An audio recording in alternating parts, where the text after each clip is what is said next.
Thank you, Mr. Chairman, and good morning. Welcome, Chief. Good to see you here.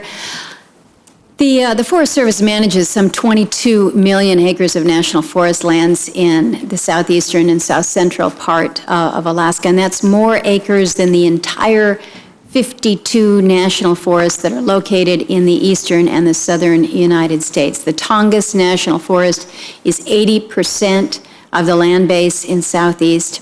So to say that the management vision and the decisions made by the Forest Service have an effect on the health of Alaskan communities is truly an understatement.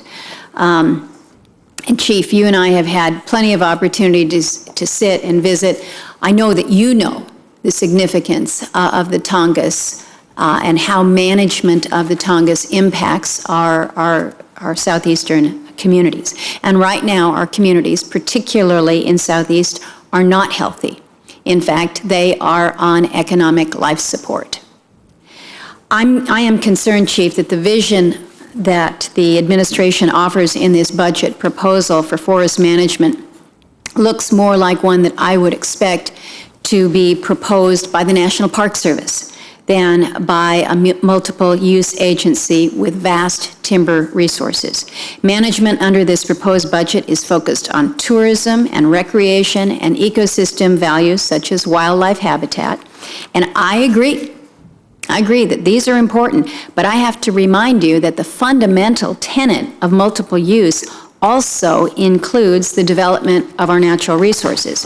And in Southeast Alaska, and I know in many rural communities across the West and in Oregon, harvesting timber is still the economic lifeblood. I look forward to you giving us some assessment here as to how this budget will help us to continue to develop our natural resources and the jobs that are needed to produce them. And I'm looking forward to your comments this morning, and particularly responses to questions, because your written testimony doesn't really speak to timber harvest.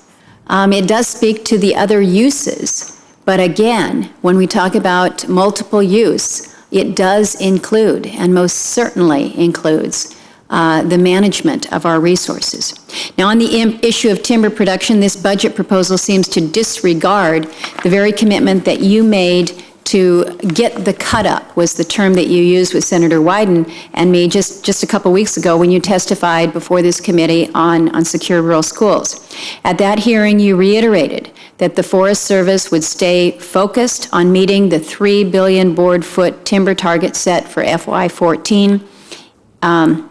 You then said that you recognize the importance of increasing timber harvest levels to rural communities. This budget proposal instead proposes a timber target for FY14 of 2.38 billion board feet. This is a 15% reduction from FY13 of 2.8 billion board feet. In terms of timber funding, I'm not even sure what that corresponds to, as I see that you have again proposed to change the budget structure to consolidate 6 key budget line items into one, entitled the Integrated Resource Restoration line item. This IRR, as we've had a discussion in previous sessions here, the IRR makes it more difficult to figure out how and where funding is spent. So perhaps you can tell me this morning what those numbers are.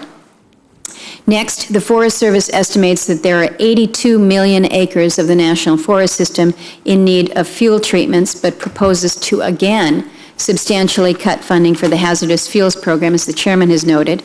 Your proposed cut is 37%, its lowest level in the last 5 years.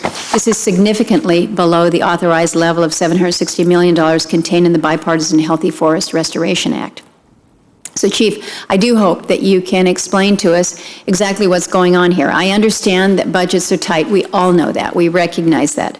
I would suggest that instead of proposing to increase funding for programs like land acquisition in the budget proposal, that the Forest Service should fund its core priorities. The Forest Service has its hands fully managing what it currently owns. I think the last thing that the service needs right now is more land to manage. You're simply not able to manage what it is that you have. So asking for more budget dollars to purchase more that you can't manage makes no sense. Managing wildland fire accounts for nearly 43% of the budget proposal. How the Forest Service configures its firefighting aircraft assets and the modernization of the aging tanker fleet is something that we're all following closely within the committee. And although there are proposed increases in this budget for modernizing, no further details are provided as to how that funding would be spent. I do understand that the Forest Service has awarded some legacy air tanker contracts, but not the next generation large air tanker contracts. I do hope that you'll be able to share with us this morning today the agency's plans for modernization and the timeliness for moving forward.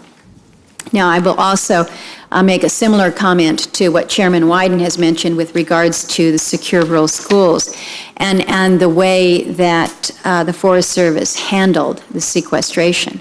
For months, the Forest Service was aware of the pending automatic spending reductions that would occur under sequestration, and yet it appears that the Forest Service did nothing to inform or prepare states, the counties, or the boroughs for the possibility that this program would see reductions. I hope that you can speak to that. I'm sure that you will, but more importantly, what the status is and how we move forward.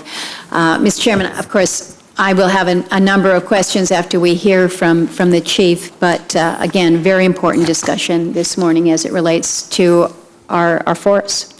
Well,